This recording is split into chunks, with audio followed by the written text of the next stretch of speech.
You're listening to the 49 Carats Podcast, a 49ers Goldmine production with Stephanie Sanchez.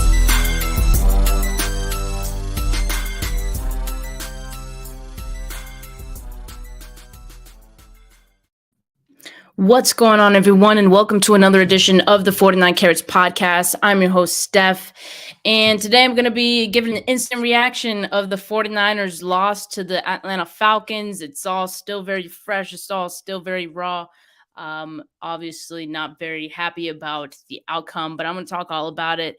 But first, going to talk about some 49ers news that happened, before this loss, because it really kind of set the stage for this game, especially on the defensive side of the ball. The 49ers placed Javon Kinlaw on injured reserve with his knee injury. And Kyle Shanahan, after the game, said that Javon Kinlaw, they're pretty hopeful that he will be able to return sometime this season. And they're hoping the bye week and the extra rest will be able to help him out there with his knee. As you guys know, Emmanuel Moseley, with his knee injury, he's going to be out for the season. He was placed on IR officially. And so the 49ers elevated Dante Johnson and Willie Snead for this game today. And they also activated linebacker Curtis Robinson from injured reserve. Nick Bosa, he was out. That was the big one that we weren't quite sure about, but his absence, which, kind of was expected because he had a groin injury. I know a lot of fans felt that he should miss this game anyway, because you don't want to risk Nick Bosa in, a game where he might re-aggravate his groin injury, and then he would definitely be out against the Chiefs next week. So Nick Bosa being out obviously meant more reps for Ebukam, Omenihu, Kerry Hyder, Drake Jackson, who I was excited to see today. I was looking forward to seeing him in a more expanded role. And Kamiko Toure as well was going to get some more playing time. So the 49ers definitely shorthanded at defensive line. They pretty much had to start all of their backups at defensive line. So already right off the bat, this was going to be a game in which the offense had to, score points. They were going to have to win this game for them, which hasn't been the case in most of these other games. It's mostly been the defense that have put this team in positions to win for the most part.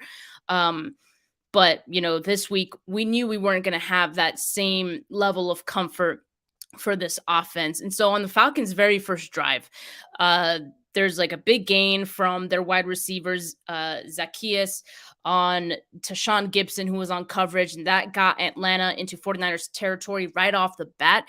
Mariota, something that I mentioned in the preview episode, they like to use him as a runner. That was something that was going to be a huge part of this game, and it ended up being a pretty big part. He was able to get a first down with a short carry just in that very first Falcons drive, and that pretty much kept up throughout the game. Also on that drive, Talanoa Hufanga, he got shaken up early in that one. He was able to go back in, but he did miss several snaps early. So again, with all of the other injuries that were already happening with this 49ers secondary, to lose Hufanga for a few snaps, who has been playing great up to this point, that hurts you. Samson Ebukam as well. He limped off the field on his very first drive. So the 49ers, who were already, riddled with injuries, they suffered a few more right off the bat, and it definitely did not help the defense on that very first drive. The Falcons were able to score pretty easily on that one with their tight end, Michael Pruitt. And if that name sounds familiar, it's because he is a former Niner. He didn't spend a lot of time with the Niners, but yeah, a little bit of a revenge game for him. So the Falcons got the early lead 7-0. And at this point, again, it was obvious what we already kind of suspected going into the game. But after the Falcons go up 7-0, it was obvious this was going to be a game that was going to need to be won by the offense, because the defense, again, shorthanded. They're going to give up more yardage. They're going to give up more scores. They're going to give up more first downs. That was as expected. That shouldn't have been a surprise to anyone. The offense had to step up. And so the defense, it looked exactly as you would expect. Down multiple starters. Mariota on that first drive, he went 4 for 4 and a touchdown. On the 49ers' first offensive drive, Grady Jarrett, right off the bat, he had 2 tackles on the first 2 Jeff Wilson Jr. run plays of the game. And Jimmy Garoppolo, surprisingly, he had a lot of time to throw on third down, but he wasn't able to get the ball to anyone. He overthrew Juwan Jennings. It looked like Kittle might have been open on that one too. So a missed opportunity for the 49ers on their very first drive. And, that kind of spelled the rest of how the offense was going to play for the rest of the game. Falcons return man, Avery Williams, he had a pretty good return, his second of the day. He didn't break a huge one today, but that was another underrated part of this game that, the Falcons also got some pretty good field position several times in this one. Ebukam, like I said, he was able to return to the game. He was back on the field for the second defensive drive.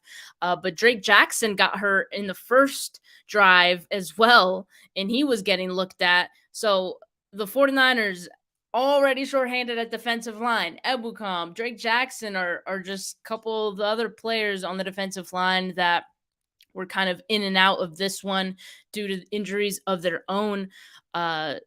So, it is what it is. The Falcons got a quick first down with a pass to Drake London. On 2nd and 15, the 49ers dialed at the blitz, and Mariota was able to get it off to his running back. But the Falcons were called for a illegal block in the back, which put the Falcons at 25. They put the Falcons at 2nd and 25.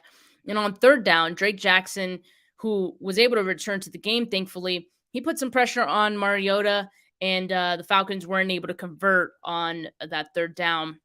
So the defense took care of business on the Falcons' second offensive drive. And so again, it goes back to the offense. What can the offense do at this point to help out their defense? 49ers' second offensive drive, Jimmy threw a quick pass to Debo. He's able to get a few extra yardage after the initial contact.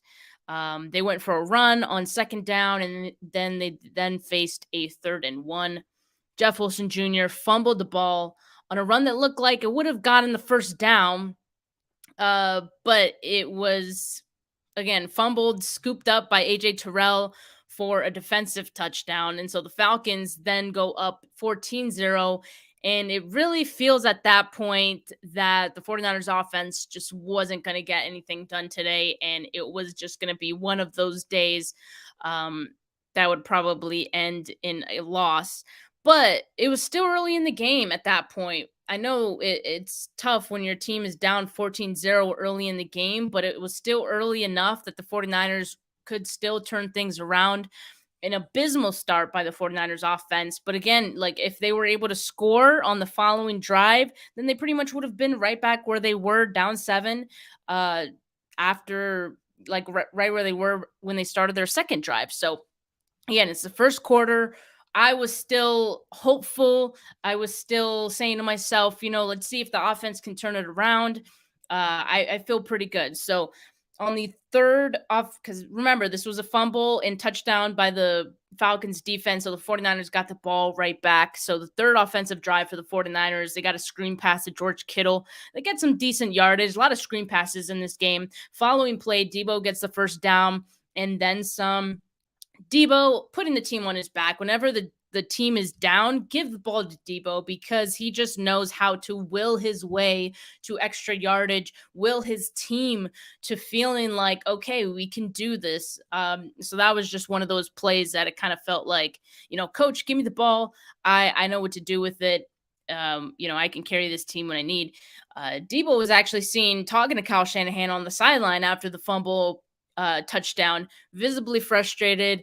But the 49ers get him the ball, like I said, on the following offensive drive in which, he looked good getting the ball. On the following play, on 1st and 10, Ayuk fumbles. A nice strip from A.J. Terrell on that one, but thankfully Debo was right there to recover it. That could have been really bad had the Falcons recovered it. It probably would have felt like the end of the game right there. But it's a gain of 9 on the play since Debo was able to recover it. Jeff Wilson Jr. got the 1 yard needed and a little bit extra for the first down on the following play. And Ayuk then got another grab. Casey Hayward on coverage for a gain of 12. A quick 2 receptions, 21 yards for Ayuk in this game to start. And I was kind of feeling like Ayuk was due for a breakout game. And, early in the game, it was kind of looking like that. They were targeting him a lot. He was getting open. It was a good game for Ayuk.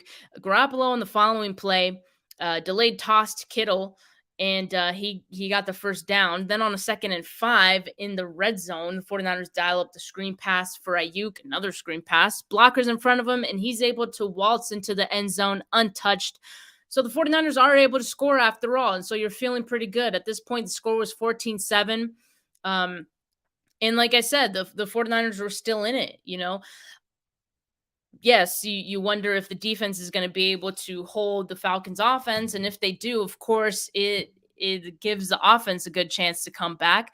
And what does the 49ers defense do? It is able to get a stop. They force a quick 3-and-out on the Falcons following drive. This is now in the second quarter, by the way.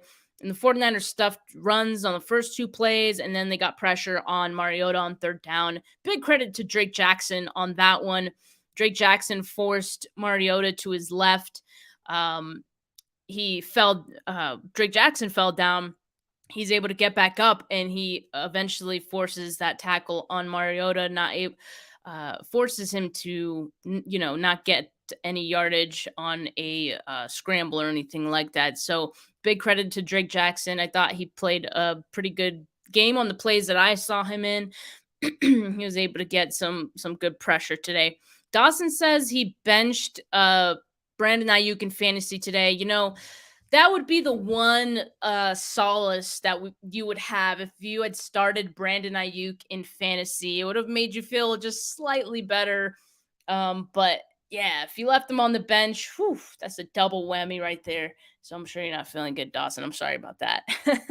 But the Falcons, like I said, they punted after that great play by Drake Jackson. Ray McLeod, he gets a huge return that he takes to the Falcons 30. On first down, the 49ers dial up another screen for Kittle, and he runs through a Falcons defender on his way for 7 yards. And then the 49ers call another screen, this time to Kyle Juszczyk for a first down, but Mike McGlinchey limps off the field. He looked like he was in a lot of pain. He landed right on his knee. And so that was a scary moment in the game. He was able to come back in. And remember, this game was played on turf. The second week in a row, the 49ers are playing on turf. It seems like the turf monster has it out for the 49ers. And, you're kind of cringing a little bit to see another player go down. Like I said, McGlinchey, thankfully, was able to come back in. But as of right now, we don't know how severe his injury is. Kyle Shanahan, after the game, said that I think he said it was a calf injury for McGlinchey. And so we'll find out maybe tomorrow or later this week and see what's up with McGlinchey. Hopefully he's available for this following game against the Chiefs. The 49ers are going to want to have as many players available for that one, but we'll just have to wait and see. So Blake Hance, he played a few snaps for Mike McGlinchey at right tackle on those snaps in which McGlinchey was out. And right off the bat, Blake Hance gave up pressure on his first snap, but it didn't even matter because Jimmy Garoppolo, he got the ball out pretty quick to Brandon Ayuk, and Ayuk was able to score his second score of the day. At this point, it's a tie game, 14-14, midway into the second quarter. And so, again, you're feeling good. Like, it's not the greatest game by any means from the offense, but they're able to tie the game. And so, at this point, okay, your defense is ailing. They may not be able to hold the Falcons every single drive. The offense is going to need to continue to score. They're going to need to keep this up. But what happened? So on the Falcons' following drive, they continue to pound the ball. They continue to run it. Samson Ebukam, he was limping once again. This is his second time that he limped off the field. He had to go out of the game. Omenahue had to go and play in his place for that one. Charvarius Ward at this point in this drive, he was also MIA for a few plays. And we know now Charvarius Ward dealing with a groin injury. We found out later in the game. So Samuel Womack ended up needing to play outside corner. Remember, Diamador Lenore already playing on the outside because of Emmanuel Mosley. Again, done for the season. So the secondary, the corners are completely depleted right now at this point. Dante Johnson playing nickel. And so not ideal. Not ideal at all. Charles Omenihu, he got a sack on Mariota for a lot of 8 yards on that drive, but it didn't matter much because on third down, the defense pretty much, they were able to collapse the pocket, just ran for the first down. I believe that was a 3rd and 13 that Kyle Shanahan was talking about, one of the, big plays of the game that kept things going for the Falcons. And bad injury news continued. Mooney Ward at this point, he was heading to the locker room with that groin injury. Like we said, he was questionable to return.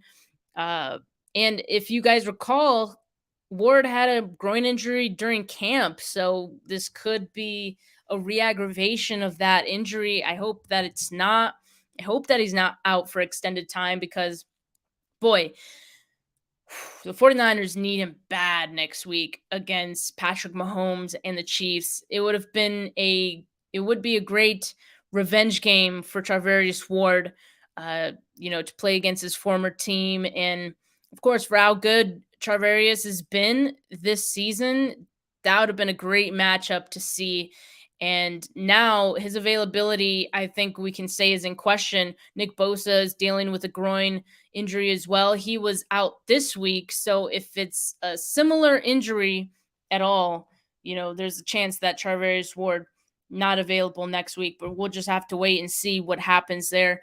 So again, with all these injuries, Lenore on the outside, Drake London working on Lenore, able to get a nice catch, puts the Falcons in the red zone again.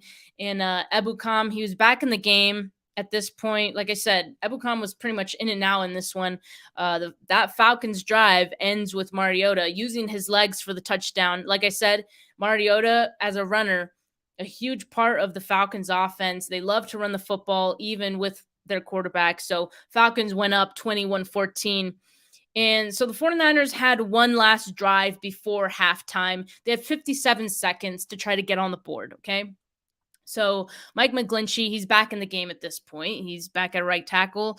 Jimmy Garoppolo, he gets a first down on a QB sneak on 3rd and 1, followed by a quick pass to Kyle Juszczyk, but he stays in bounds, so the clock continues ticking. 49ers were forced to use their last timeout with 14 seconds left. And I want to pause here.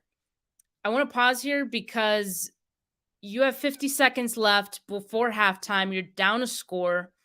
And I kind of felt like there wasn't a lot of urgency. And I definitely felt like there wasn't a lot of urgency in the fourth quarter. I'll talk about that when we get to talking about the fourth quarter. But even going back to this drive was really frustrating to me. You had 57 seconds. Why aren't you trying to get passes to the outside? Like, yeah, it's great you got a completion to Kyle Juszczyk, but why aren't you getting plays to the outside where guys can go out of bounds? You don't have to use your last timeout, like things like that. That was just really baffling to me. And again, like Kyle Shanahan, you can continue to point at certain games where the clock management is just a little questionable, especially when you're down.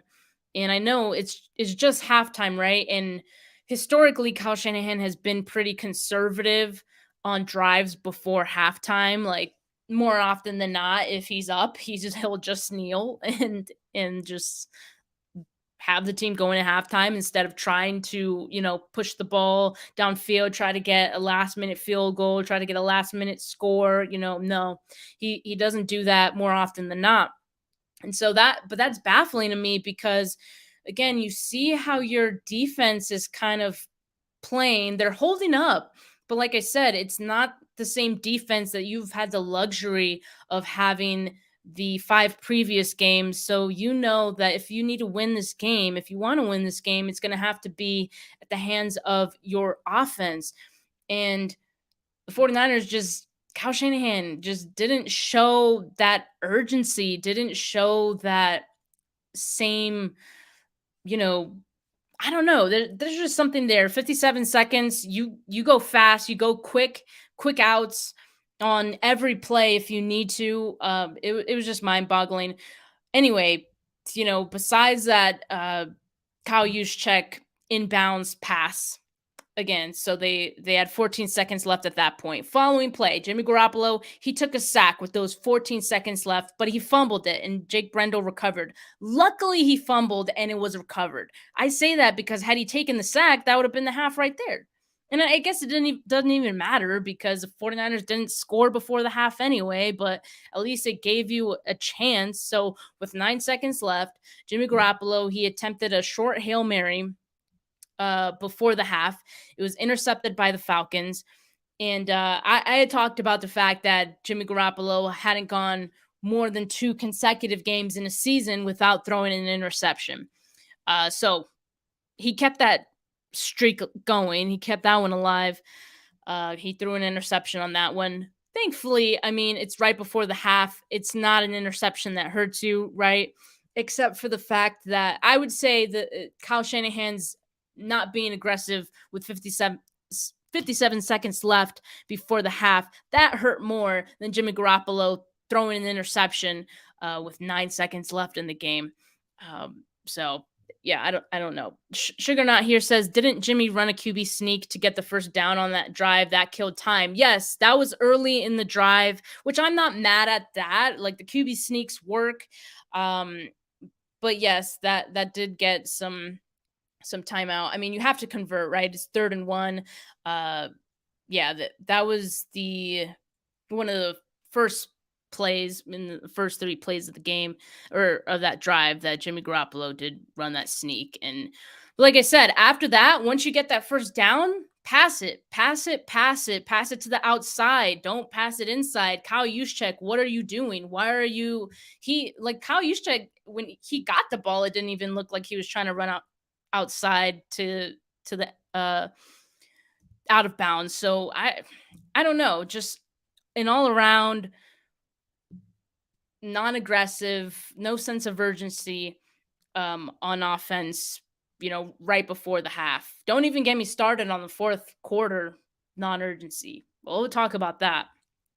What's going on, Niner Fanatic? Yeah, I'll see you tomorrow. I'm going to be on the Ryan Huntley on his channel. Niner Fanatic will be there as well. So you guys check that out. We're going to have a lot to talk about after this game for sure tomorrow morning. So make sure you guys tune into that. And just really quickly, before I get into the second half, make sure you guys subscribe to the channel if you guys are not yet. I appreciate it. And make sure you guys like this video. I know the 49ers lost today, but you guys could still like this video, okay? Don't take your anger out on me. All right. Moving on. All right. So I was frustrated, right, at halftime, the non-urgency, but I still felt like the 49ers still had a chance. At that point, they were down a score, okay? So you could still turn some things around. You can still win the game. I mean, it's just halftime. The stats at halftime, the 49ers had 8 carries for 27 yards. That's an underrated part of this game, or one thing that people haven't discussed enough. The run game in this one was just kind of non-existent, and that's strange because in all of the last 2 wins has been on the backs of the running backs. It's been because of the run game being so successful that they were able to have a balanced attack on offense and were able to score. This one, they didn't really have that luxury once again. So you don't have your defense playing at an elite level because of all the injuries, and you don't have your running backs, helping you out in this one. So it's tough to win in those circumstances. And yeah, 2 turnovers by the offense as well. The Jeff Wilson Jr. fumble and the Jimmy Garoppolo interception. This is at halftime. And the 49ers at this point didn't have any takeaways. They finished the game with no takeaways either. So not great. And still at halftime, Marcus Mariota hadn't thrown an incompletion. This is crazy. Like, this, just something we're not used to with this defense, right? Mariota, very efficient quarterback. He's perfect 8 for 8, 97 yards in one passing touchdown at halftime. He had 156.8 rating. He also had 4 rushes for 31 yards and his rushing touchdown. Jimmy Garoppolo, he was 12 for 15 for 122 yards, 2 touchdowns, and an interception, 112.3 quarterback rating. The big thing at this point of the game, it's halftime, right? The big thing was you have to find a way not only to stop the Falcons on offense, but to sustain drives on, stop the Falcons on defense. So the 49ers defense had to stop the Falcons offense, and the 49ers had to sustain their offensive drives. At halftime, the Falcons were leading in time of possession, 18 minutes, 41 seconds to the 49ers, 11 minutes and 19 seconds. It's going to be really hard to win games. And you got to remember, not only is the, you're playing backups at a lot of positions in your defense. So that already is an issue, right? But to have your defense play that many minutes, you have to consider the fact that a lot of those guys on defense, that's the most they've had to play all season, because the defensive line, for example, they've been doing a rotation. Okay. So a lot of those backups aren't probably used to playing these many minutes in a game. And that was one thing that in the second half that needed to change. The time of possession. 49ers needed to be able to sustain drives, get their defense rested, and that, it didn't change all that much as you would have hoped. So the 49ers, they got the ball back to start the second half. They got pretty good field position. Ray McCloud, straight up drop on a perfectly thrown deep ball by Jimmy Garoppolo on second down. How often does Jimmy Garoppolo throw perfect deep balls? Not very often. You have to catch that. There aren't many opportunities you're going to have with that. And there aren't many opportunities like that you're going to get in a game where you're losing, right? You have to catch that. That was unbelievable. I couldn't even believe it. AJ Terrell, he was shaken up on that play. He was grabbing his hamstring. He ended up being questionable for the rest of the game. I don't think he came back in for the Falcons. So on that aspect, AJ Terrell being out, 49ers somewhat caught a break, but they weren't able to get much going even after that. The 49ers are forced to punt on their first drive of the second half, and they weren't able to convert on third down. Now, on the Falcons' following drive, remember, the score is up. The score is 21-14 at this point. The Falcons, they're able to move the ball. They continue to move the ball. Mariota, he's still moving the sticks with his legs, and they get into 49ers red zone with ease, pretty much. But again, that's as expected, right? You have a lot of backups on defense, okay? This is a preseason defense, pretty much. All right. I'm not even mad at the defense for the performance in this game. I'm not even mad. It's what I expected. It's what I expected them to look like. And sure, some of the stars on this defense who are still starting may not have had their best games, but that's not the reason that the 49ers lost, in my opinion. It's not. 49ers had several chances to take control of the game via their offense in multiple times. They were not able to do that. The drop by Ray McCloud is one that really, that was a drive killer. It killed your drive, killed a lot of momentum. And we'd be looking at this game a lot differently had that been caught, I think. And so, look, the Falcons on the following drive after that, they scored again. This time it was Kyle Pitts. So now the score is 28-14. Pitts had Mariota still had not thrown an incompletion. And it was third touchdown of the day. But again, I'm not mad at the defense because they played just as I expected them to. I'm mad at the offense because you knew that your defense was not going to be 100% today. You knew your defense was not going to give you the same level of comfort. And you still, as an offense, were not able to capitalize on the opportunities that were given to you. Those opportunities were there. The 49ers could have won this game. The offense could have taken control of this game, and they were not able to do that. And so that's like the most frustrating thing of this game is that this was a very winnable game despite everything, despite all of the injuries. And still not able to do anything. Anyway, I digress, man. I digress. So let's get to some of these comments. Joe E says this team is going to be too little too late again this year, just cursed with injuries. Can't keep doing the 3-5 start to miracle comebacks late season. Joe, so I was going to say this after I finished talking about the entire game, but I'll say it now.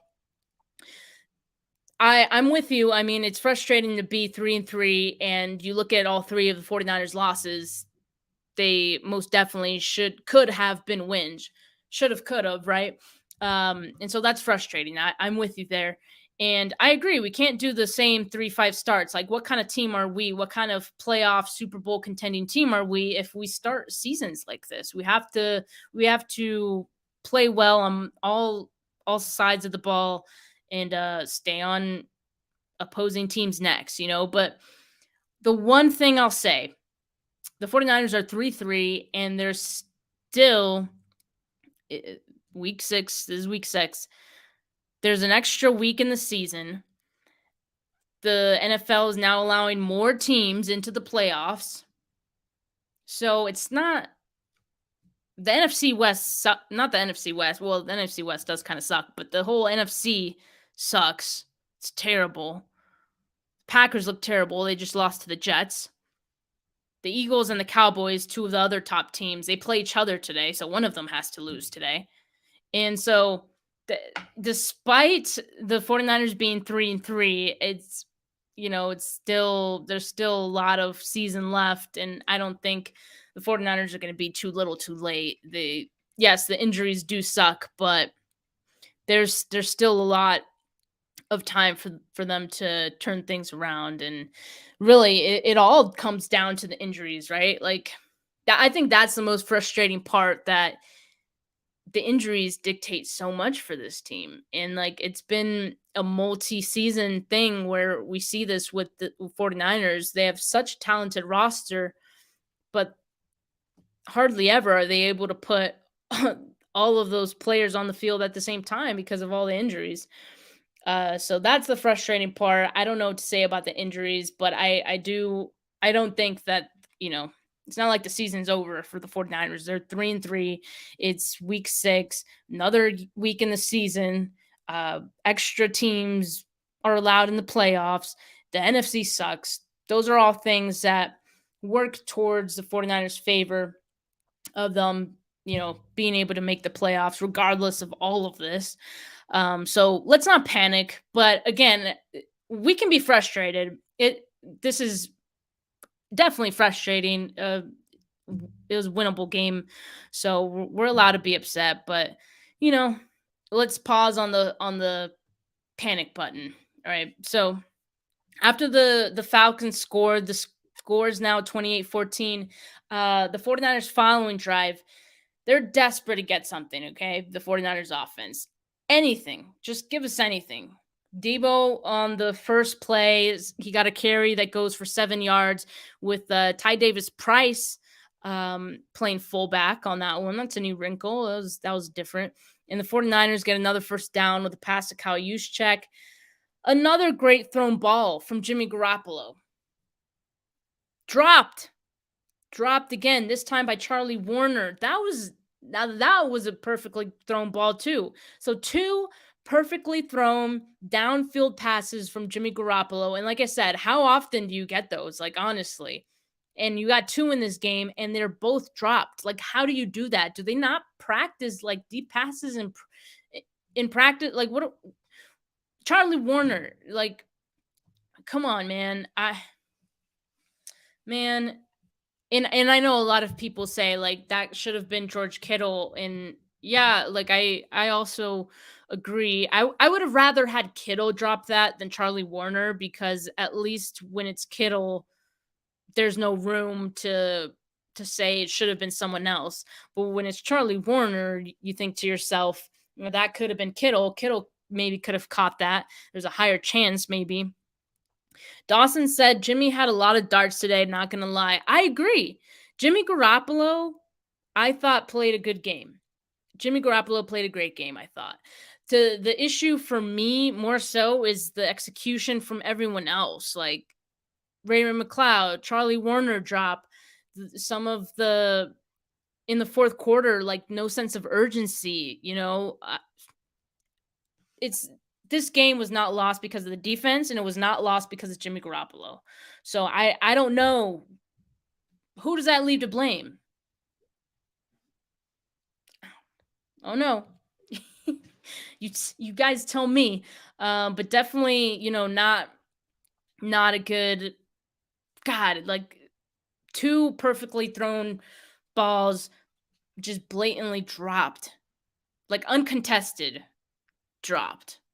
That's I don't even know what to say. Like that's that one ended up being a drive killer too. So that's two pretty much back-to-back offensive drives for the 49ers in which they really needed a score that other people on the offense are not able to come down with it. Charlie Warner, Raymond McLeod, I'm looking at you.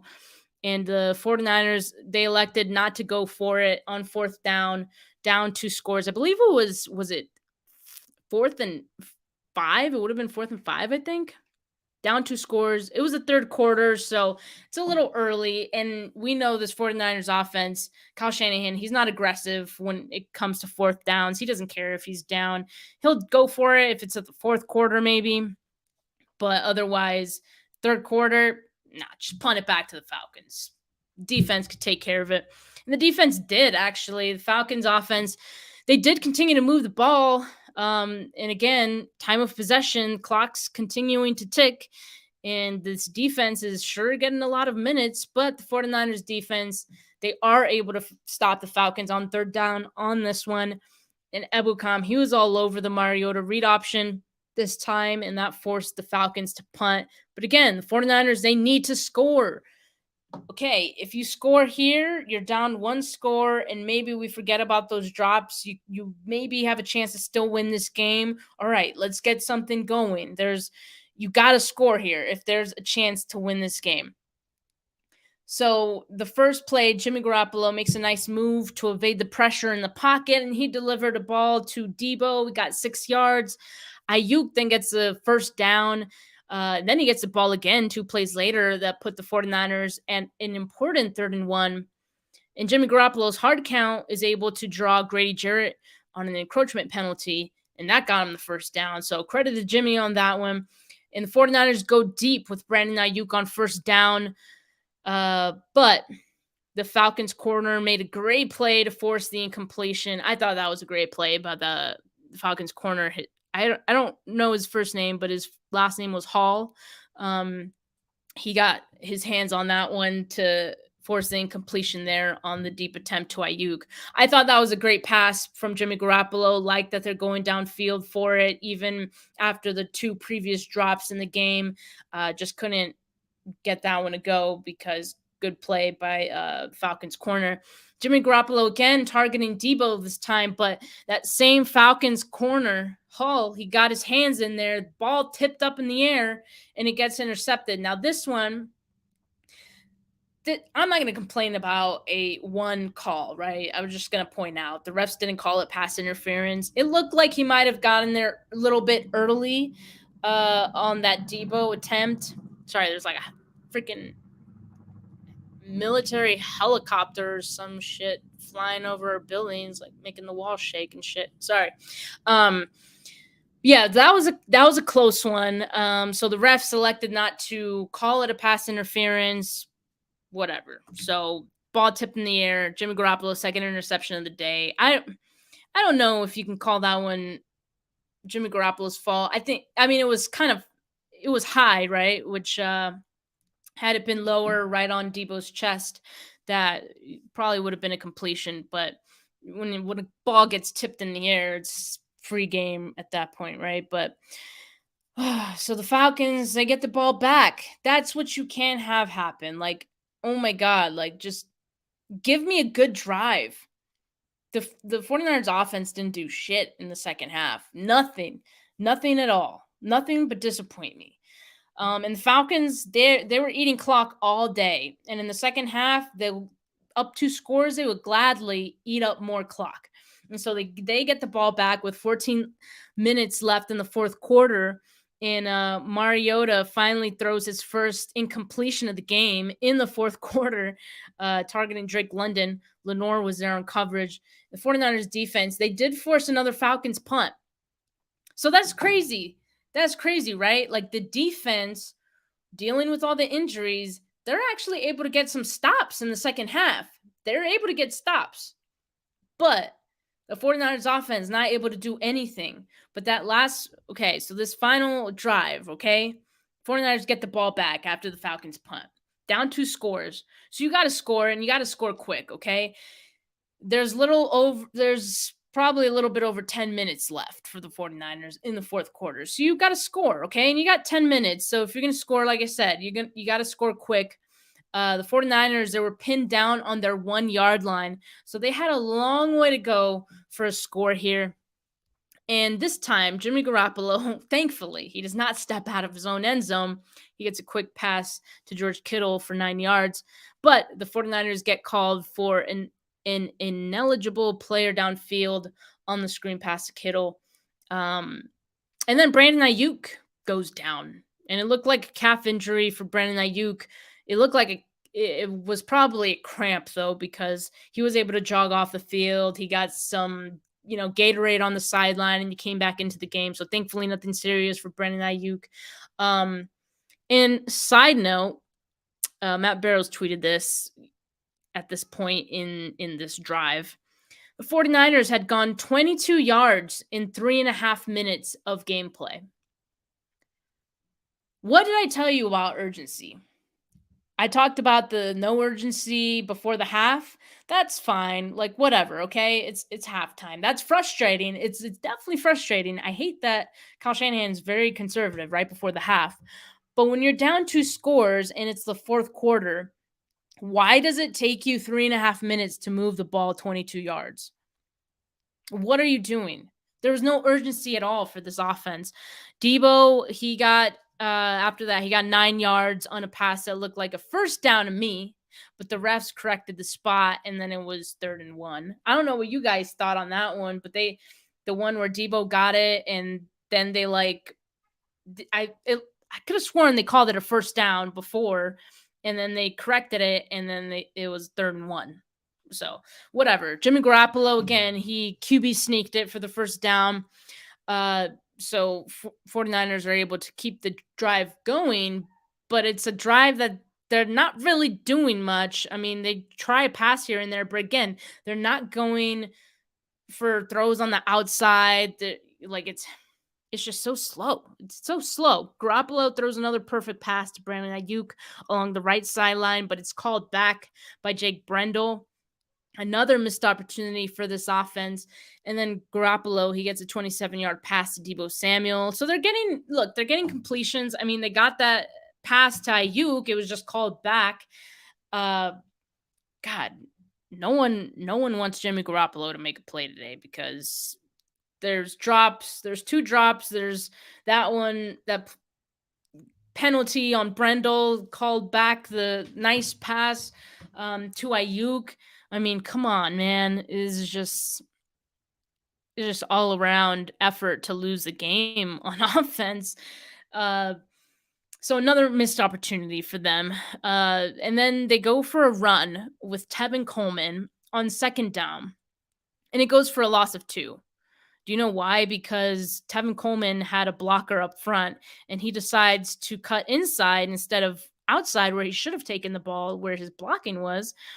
And it ended up being a loss of 2. And again, more time taken off the clock. Why are you running it? By the way, I do want to say the Falcons were forcing the 49ers to run the ball. which is weird because who does that? But the 49ers run game, as I mentioned, wasn't doing anything. And they were kind of forcing them to run the ball too, to, kill some more clock, right? Falcons are up 2 scores. But look, at this point, there's a little over 5 minutes left now. And the 49ers are still down 2 scores. Where is the urgency? What are you doing? To me, it looked like Shanahan was just coaching to finish the game. In that fourth quarter drive with 10 minutes left, he wasn't trying to win the game. You can't it's like after that pass to Ayuk got brought back because of the penalty, he was like, all right, screw it. Let's just go home healthy. Like, let's just finish this game. Let's just get on this plane already. And he's just like, okay, we're not going to do this.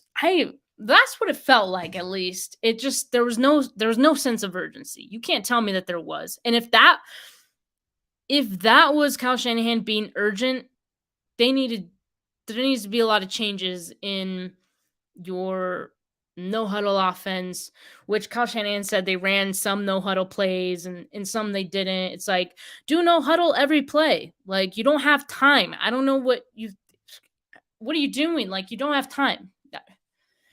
Oh, my God.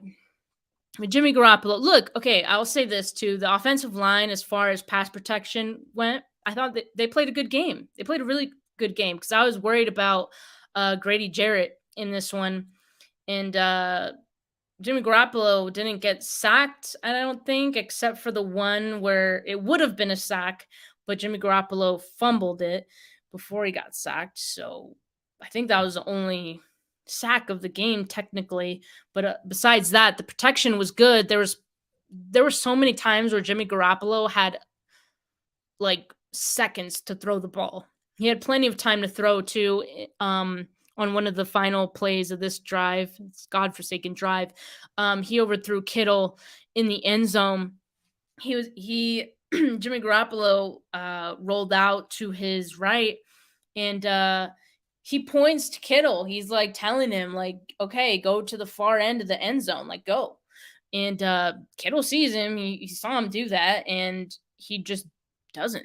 Like, miscommunication there with Kittle. I don't know what happened, but again, an opportunity to score, execution just not there. Someone failing Jimmy Garoppolo. And we don't say that very often. A lot of the times, right, it's Jimmy Garoppolo failing the offense. But today, Jimmy Garoppolo, I don't think anyone can argue that Jimmy Garoppolo did what he was supposed to do to put the 49ers in positions to win this game. All right, there were many plays where the rest of the offense just failed them. The Ray-Ray McCloud drop, the Charlie Warner drop. Okay, I said it was an overthrow to Kittle, but Kittle was supposed to, go to the back end of the end zone, and had he done that, it would have been a first down. It would have been a touchdown. So the offense failed Jimmy Garoppolo and failed the rest of the team today. It wasn't Jimmy Garoppolo that failed the offense. And that's crazy, because usually when the 49ers lose because of the offense, it's because Jimmy Garoppolo played horribly. And Jimmy Garoppolo did not play horribly today. I don't think anyone can say that. So that's the crazy part. They're finding new ways to lose, which is not great.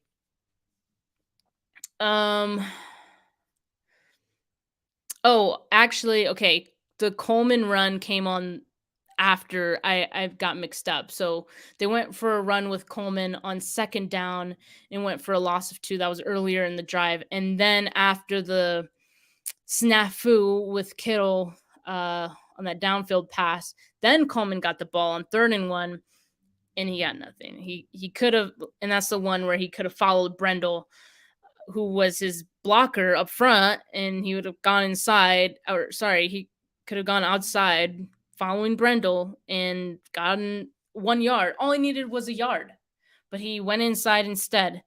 And the 49ers turned the ball over on downs after that. So, no, man. Yeah, John Powell says way too many drop balls and missed opportunities.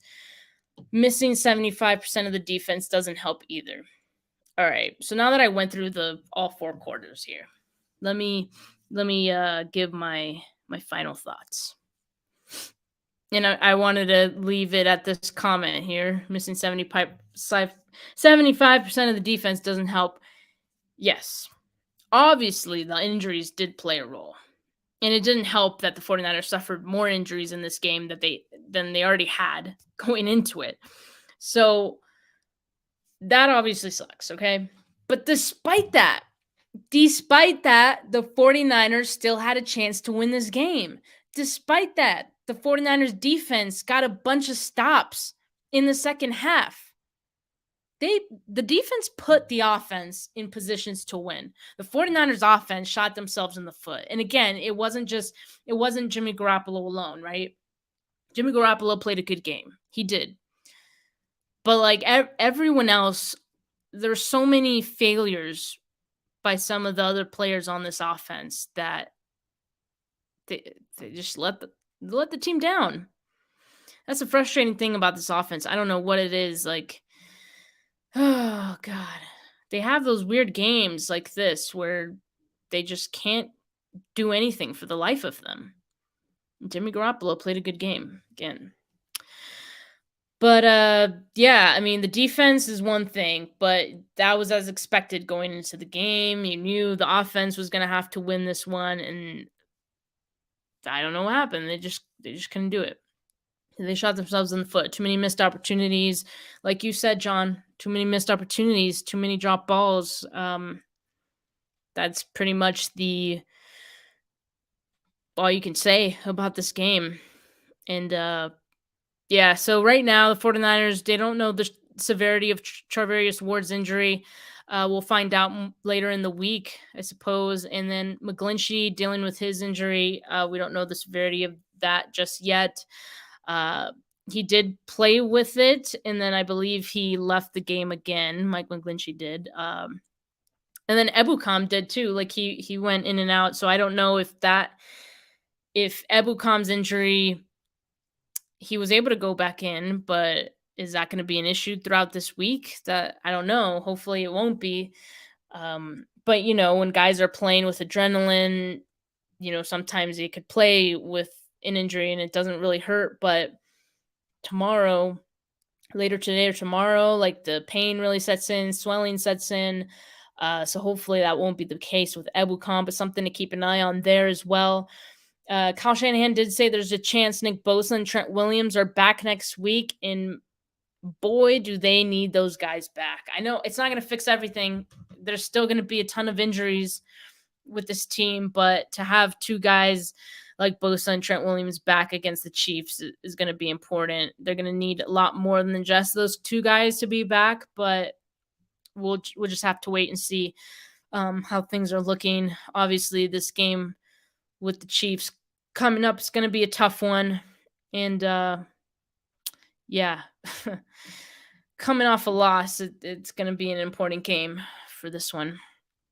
Yeah. All right. I'm just going to cut it here at this point. Look at this comment from John. The 49ers under Shanahan always play down to the opponent. They'll beat the good teams and mediocre teams, but will lose to the dumpster fire teams. To be fair, I don't think the Falcons are a dumpster fire team. They're they're bad, but I don't think they're as bad as people think they are. Like Mariota, he has been efficient for the Falcons even going into this game, and he's even in the other games he's played, he's used his legs. Like none of that should be a surprise for the 49ers, but I agree. I mean, the 49ers do play down to their opponents, but again, like I still felt like the offense could have won. Like Jimmy Garoppolo played a good game. Jimmy Garoppolo didn't play down to the opponent today. We don't say that very often when there's weird games like this. Usually it's because the offense as a whole, Jimmy Garoppolo included, looks terrible, but he actually played good. So that's why I'm like, what happened, guys? Like, yeah, but this was one of those frustrating losses. They have a few of these actually every season. So they're probably due to have 1 or 2 more of these weird losses where they lose to a mediocre team. Yeah. Yeah, it's strange. It's strange. I don't know why. I don't know how they fix it. Is it a coaching issue? I don't know. It's frustrating. I can tell you that as a fan. But look, I'll end the episode on a not a high note, but like the silver lining. Look at the silver lining. This, of course, was a inexcusable, frustrating loss. It was bad. So I won't take anything away from that. We're allowed to be upset for sure about this game and have a lot of emotions about it. But at the end of the day, the 49ers still control their own destiny. They're 3-3. Uh, you know, the NFC West is, somewhat shaky. The NFC as a whole is shaky. Extra team in the playoffs this year. There's an extra week in this season this year. And so there's still going to be opportunities for the 49ers to make the playoffs, to, show that they're a good team. Okay. They didn't do it today, but, on to next week, man. You got to keep moving forward. This isn't the end of the season for the 49ers. Let's not press a panic button. This is just one of those weird games from the offense where we see them play down to their opponents. Like John said, yeah, they do that. Gallo 209 says Jeff Wilson Jr. and Coleman are garbage. They ever going to play Jordan Mason? Jeff Wilson Jr. is not garbage. He's put together good games the last 2 weeks. But I think the Falcons were ready for the 49ers to run in this game. Coleman, you can say he's washed, okay? He had a great game last week, but probably with Ty Davis Price coming back, do they need Coleman anymore? Let's just have Ty Davis Price out there. Jordan Mason, they didn't play Jordan Mason when Ty Davis Price was out, so they're not going to play him now. I'm sorry. I want to see Jordan Mason too, but I don't know. I think it's probably the pass protection might be the thing for Jordan Mason, why he's not getting on the field. That would be my guess. But Jeff Wilson Jr. is not trash. Bad game for the run game altogether today from all of the rushers. I think Falcons were just prepared for it. And again, they were forcing the 49ers to throw. So, yeah. Well, there'll be better days for the run game ahead and hopefully next week against the Chiefs. All right, guys. Well, that's my instant reaction. I went a little long today, but I'll be on live tomorrow in the morning, so make sure you tune into that, Ryan Huntley's channel, and I'll have more content for you this week, so stay tuned. Make sure you guys are subscribed to the channel if you are not already. I know the 49ers lost, but don't take it out on me. All right. Have a good rest of your Sunday. Peace.